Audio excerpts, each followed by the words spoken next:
People who realized they had bad therapists. What were the red flags? 1. So I went to child therapy back in the day. But the therapist always had my dad in the room with my sisters and I. Because of that, I was never able to tell her about how he was abusing my sisters and I. I remember every time I answered a question, I'd be looking at him for an okay on the answer. She literally never caught on. 2. I was 13. The therapist was an older woman who upon first meeting me said to my mother that I was on coke. I wasn't. And that my father and or brother were aping me. My father and brother have never, ever touched me like that. This was one sick woman who needed help herself. 3. When he was on the news for banging a client. It was his arrest photo because that's a crime.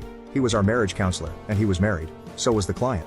4. The one I went to after my suicide attempt at 16 had some, not so compassionate opinions. My very first session, one thing I told her was that I was bullied a lot at school. Her response was, well, suicide attempts are usually done in order to manipulate others. So, since you were capable of that, did you ever consider maybe you were the bully? I really never spoke to her again. I had to go weekly.